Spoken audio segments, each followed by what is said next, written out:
Nacional, tras una semana de la captura de Nicolás Maduro, liberaron presos políticos en Venezuela.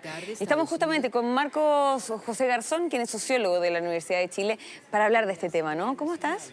Bien, un gusto saludarte. Igualmente. Bueno, en primer lugar, antes de ir profundizando sobre esta materia que es tan relevante, ¿cuál es tu mirada en torno a este anuncio que se realizó de que se van a liberar a los presos políticos de Venezuela? Desde hace días, la mirada de la comunidad internacional y de los países del mundo está sobre Venezuela sin duda alguna. Sí. Una percepción muy externa desde afuera es que si pareciera bien cierto que no se producen cambios, hay cambios adentro. Y lo estamos observando con lo que está pasando con los presos políticos. Han salido pocos, no sabemos qué está pasando allí adentro, al interior de quienes tienen el control de Venezuela, que no terminan de liberar a algunos que se han propuesto. Solo hemos visto lo que se ha estado percibiendo a través de las redes sociales, que son la principal fuente de comunicación dentro de Venezuela. Lo que sí te puedo decir es que las familias de los presos políticos están afuera de los centros de reclusión, de los centros de detención, donde están a la espera de que su familiar pueda ser liberado en este minuto tan importante para ellos. Sí, ¿cómo has visto eso justamente? El tema de la información, el acceso a la información también para ustedes en torno a lo que está pasando. La información en Venezuela es limitada, las redes sociales, el acceso a internet.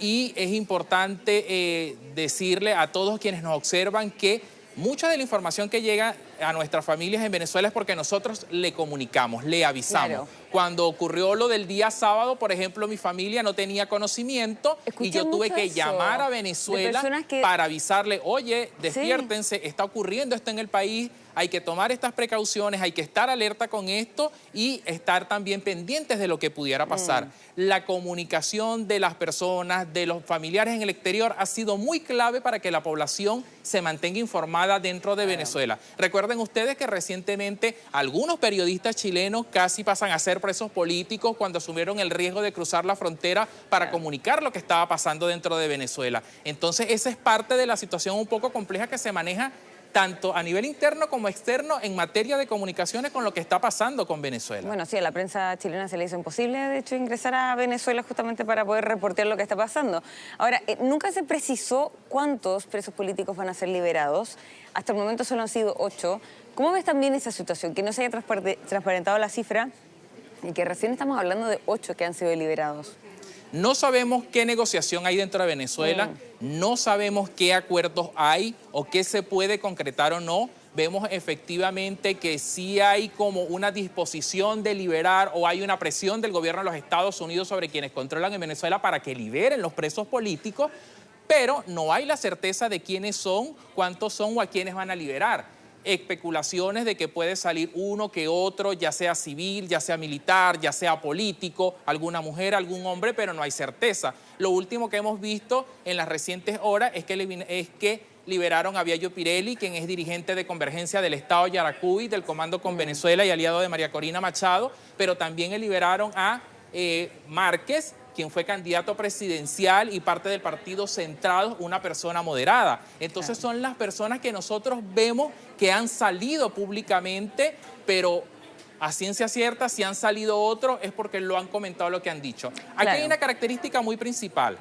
Quienes están siendo liberados o quienes ya fueron liberados y los van a liberar, no los están liberando afuera de los centros de detención. ¿Por qué? Porque esto causa un impacto comunicacional, es la mirada del mundo sobre la realidad que existe, que es el helicoide, y entonces es fijar todo en los centros, en la estructura del centro de detención. Lo sacan de allí y lo entregan en algún lugar de la ciudad en una hora no articulada, no prensada, no pública, bajo instrucciones precisas y que no pueden declarar a los medios de comunicación, sin duda alguna. Bueno, es parte de la condición. De hecho, cuando lo estábamos hablando con nuestros corresponsales allá en Venezuela, decían, bueno, al parecer se han liberado a 5, según información que sabemos, pero no sabemos bien si es así o no, porque no los vimos salir. O sea, probablemente salen en el autos polarizados para que no se vean y son trasladados a otro lugar, como lo están mencionando.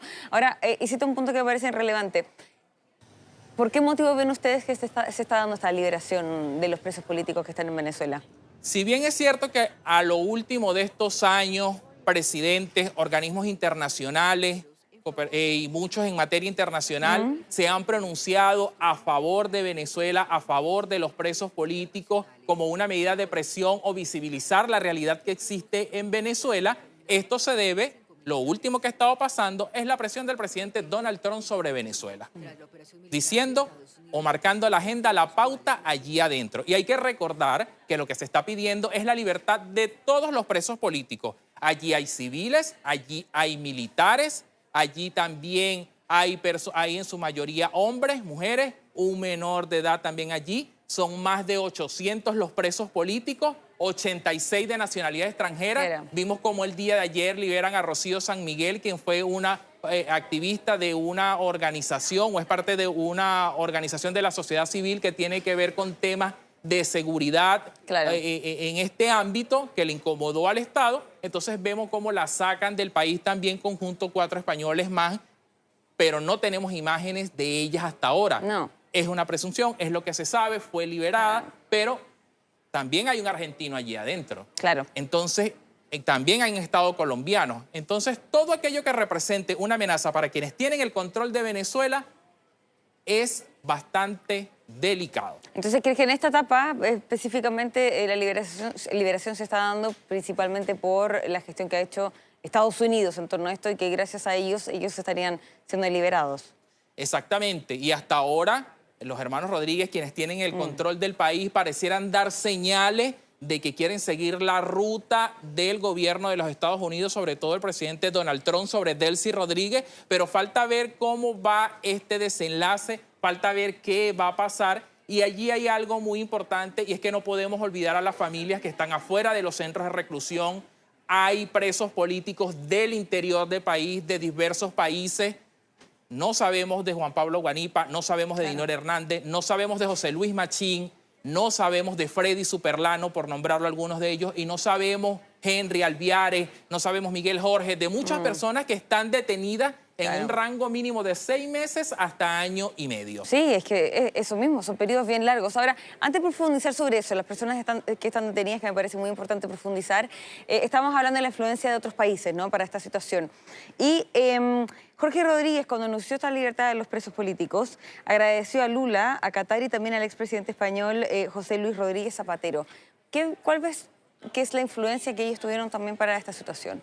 Zapatero siempre aparece en los temas claves de Venezuela para negociar o para jugar a favor de quienes tienen el control de Venezuela, de la dictadura que está en Venezuela. Entonces, a nivel de la sociedad, es una persona no muy bien vista, muy incómoda, que de repente se mueve entre algunos sectores políticos, en algunas personas, y tiene una imagen un poco incómoda para la población, por decirlo de alguna manera. No. El presidente Lula siempre ha sido como muy más emblemático en la región, pide la estabilidad, pide también que todo lo resuelvan los venezolanos y que se haga de manera democrática. Qatar ha sido un negociador estratégico, silencioso y prudente. Mira. Se nombra, se dice, pero no está de repente tan polemizado, quizás por el nivel de discreción que hay allí adentro con lo que lo han manejado. Pero entonces los presidentes de la región también han sido determinantes, como el presidente de Ecuador, el presidente de Argentina y los aliados también de la causa democrática, quienes han sido aliados a lo que ha pasado en Venezuela en los últimos años. Claro. Bueno, estábamos hablando, ¿no? Ahora recién se han liberado 8 presos políticos. ¿Tienen la esperanza de que se va a llegar a una cifra mayor en los próximos días? Todo va a depender de lo que no sabemos y desconocemos, que esté conversando el gobierno de los Estados Unidos con quienes tienen el control de Venezuela. Hasta ahora se habla de Juan Pablo Guanipa, se hablan de otras personas, de Freddy Superlano. No tenemos la certeza, sus familiares lo han dicho a través de las redes sociales a todo el mundo y a todo el país, que no tienen información, no tienen noticia y que los están esperando en casa. Y quiero comentarte algo. Muchas personas desconocen el dolor, el sufrimiento de los familiares de los presos políticos, sobre todo quienes viven en regiones que tienen que trasladarse a la capital a llevarle alimento, a tratar de ver si pueden ingresar alimento. Muchos de los presos políticos les dan heces por comida, le dan orine por agua, son torturados, está el helicoide, está la tumba en una de las sedes del SEBIN. Y eso se desconoce. Mira, Marco, tenemos que ir a una pausa comercial y a la vuelta me interesa seguir profundizando sobre la materia que estás abordando. Claro que sí. Vamos a una pausa comercial, ya volvemos.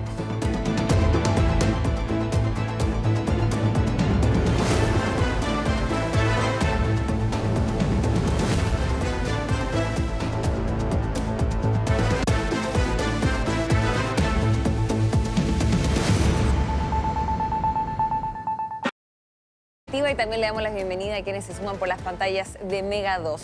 Estamos acá en una entrevista bien interesante hablando sobre esta liberación, ¿no?, de los presos políticos en Venezuela. Estamos con Marcos José Garzón, quien es sociólogo de la Universidad de Chile. Bueno, recapitulemos un poco, ¿no?, sobre esta situación, la liberación, ¿no?, de los presos políticos en Venezuela. Son más de 800. Hasta el momento solo han sido 8. ¿Cómo ves ese escenario también y si esperan que se llegue a una cifra más alta, ¿no?, de liberación de presos políticos en Venezuela? Nosotros confiamos en lo que está haciendo parte del gobierno de los Estados Unidos en tratar allí de ejercer o haciendo una presión para la libertad de los presos políticos. Pero esa presión no es de ahora. Los familiares, organizaciones de la sociedad civil, presidentes aliados de la región y muchas otras figuras emblemáticas se han pronunciado siempre a favor de Venezuela. Que hasta ahora el presidente Trump ejerció acciones para tratar de avanzar con lo que tiene que ver con Venezuela es muy distinto. Pero sí hay la confianza, sí hay la certeza. Yo creo que aquí lo que hay que esperar es que se desenlace todo esto que está pasando, a ver cómo va a terminar. Ya lo que pasó el día sábado es un indicador de que si pasó algo, puede volver a pasar algo. Y si no se cumple, pudiera pasar algo también. Claro. Entonces creo que ya queda de las partes poder avanzar en lo que se están proponiendo. Las garantías y el avance. ¿Creen que este punto es un punto que era necesario sí o sí para poder avanzar en una transición? O sea, que era una herida, por así decirlo, en Venezuela, que sí o sí había que abordarlo y buscar una solución.